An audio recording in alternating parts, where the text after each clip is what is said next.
Randy Johnson. This short video is about helping white people understand white guilt, shame, and the history of the United States of America. Let's define our terms. First, racism is that which serves to disadvantage and restrict people of color in ways that advance the interests of those in power, who, by the way, tend to be overwhelmingly white males.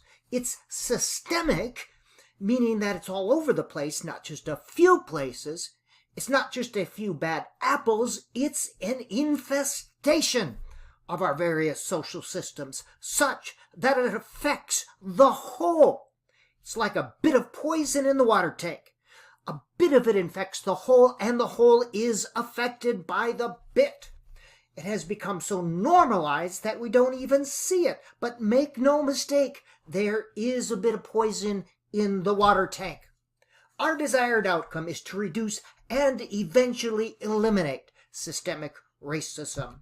So, America the Beautiful, the recent outbreak of racist acts is a result of the ugly stain of racism that's always festered like a virus in our God Bless America society. Racism was part of the fabric of this Make America Great Again nation long before Washington crossed the Delaware. Slavery was the economic engine upon which this one nation under God was built.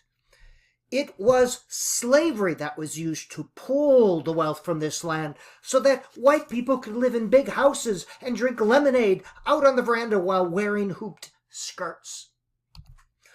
Racism comes in a variety of forms and flavors. For example, on the 4th of July, when people are all busy loving America, they often forget this silly little thing called manifest destiny. In the 19th century, this wacky, nutty, zany idea was used as an excuse to decimate indigenous peoples and confiscate their land. Now, white males in meetings with other white males convinced themselves once upon a time that there was something very uniquely special about white males and the institutions they had designed. So they decided that God wanted them to rape, pillage, murder, and commit genocide so that the continent could be theirs and everybody could have freedom and independence, except for black people and indigenous people, and people from China, and women, and gay people, and I don't think they much cared for Latinx people either. But everyone else was definitely in the special club. God bless America. Now, in the book An Indigenous People's History of the United States, Roseanne Dunbar Ortiz says that the very existence of our country is dependent on the looting of an entire continent and its resources. Colonization, dispossession, settler colonialism, and genocide, these are the terms that drill to the core of U.S. history, to the very source of our country's existence. And these same very special white men who are out manifesting their destiny all over the place have the audacity to call indigenous peoples savages. Savages. Now, to be clear, a savage is defined as a brutal or cruel person, or people who are uncivilized or primitive. So, to be clear, the people who are raping, pillaging, murdering, stealing, and committing genocide called the people who are not doing these things savages. How does that work? So let's address white guilt, shame, and a little honesty. Disclaimer, it must be acknowledged that I am a white man. My whiteness is all that I have ever lived and experienced. As such, I can never fully understand what it means to be a person of color living in our society. But I, like others, am trying to get my small piece of this right. And while I should never lead the conversation or appropriate the discussion, we all need to be a part of it. Now, on a personal level, I feel no guilt or shame for the systemic racism in our country, and I feel no guilt or shame about not feeling guilt and shame. Now let me explain before you send me emails. Guilt involves being aware of our wrongful or improper deeds or behaviors and how they may have hurt others. It's the feeling of responsibility for some action, real or imagined, or an awareness that we've done something improper or wrong. Shame may arise from guilt, but it's technically a bit different. Shame is related to how we appear to ourselves or others. It's a painful feeling forming in consciousness, stemming from something dishonorable, improper, lacking, deficient, or deviant that was done, or with which one is associated. Shame is not always related to an action. It can also be related to a condition, such as a perceived physical or mental disability or disorder. Now, shame often occurs as a result of guilt, but not always. Indeed, there are people who appear to feel no shame, even though they are fully aware of their wrongful or improper actions.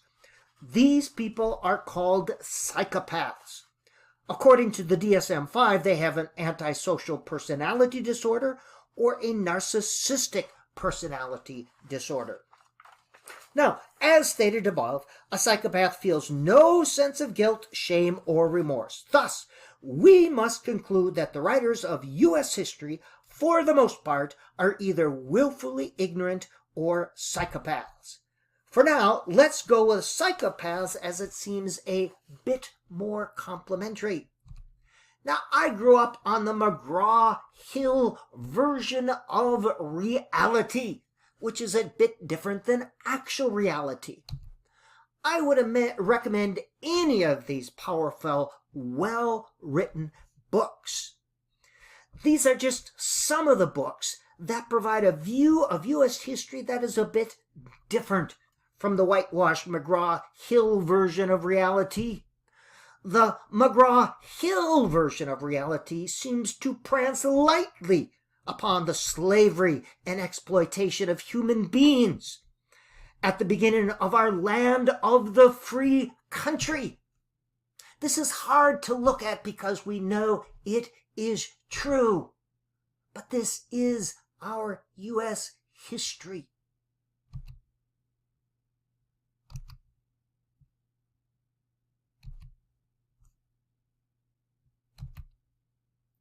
It also seems to dismiss the Holocaust on this continent that consumed millions of indigenous peoples. Oops. So, while I appreciate and am grateful for the many aspects of our country, and I am generally proud of our system of democracy and the freedoms it allows us, I also recognize our racist U.S. history and the systemic racism that lingers. For this, I feel a collective guilt and shame for our nation. So, on a personal level, as I stated, I feel no guilt.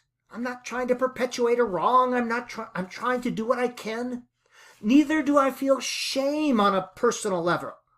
However, I feel anger, disgust, dismay at the injustices, the inequities, discrimination, and atrocities that have occurred and continue to occur as a result of systemic racism. For this, I am deeply ashamed of our country on a collective level. Now, some people say, well, why don't you move to Canada? When I make statements about collective guilt and shame. If you're ashamed of our country, why don't you leave? If you hate our country, go someplace else, is the saying. However, these kind of comments usually come from people who see themselves as patriotic because they wave a flag and stand at attention during the national anthem. However, this "why don't you leave it if you don't like it" response is the most unpatriotic response imaginable. Now, an analogy. If you love your family, you don't leave it if you recognize that there are difficulties. You stay and try to make it better. If you love your family, you do not ignore or gloss over problems as they arise. You acknowledge them and you work to solve them. In the same way, If you love your country, you recognize the difficulties. If you love your country, you stay and try to make it better. If you love your country, you try to solve the problems, one of which is systemic racism that's eating away at us. An honest, reflective analysis does not make one unpatriotic. What would be unpatriotic would be to turn the other way, to do nothing, to simply wave a bunch of flags and sing, "God bless America." That would be unpatriotic. But I and many others refuse to be unpatriotic. The idea that if you seek change, you hate America, this is decidedly un-American. And I refuse to be un-American. This American experiment will continue to evolve and refine itself only to the degree that we're able to honestly reflect and address the problems that confront us. Systemic racism has never been fully addressed in our society, in our culture, in our educational systems. Systemic racism calls for a systemic response.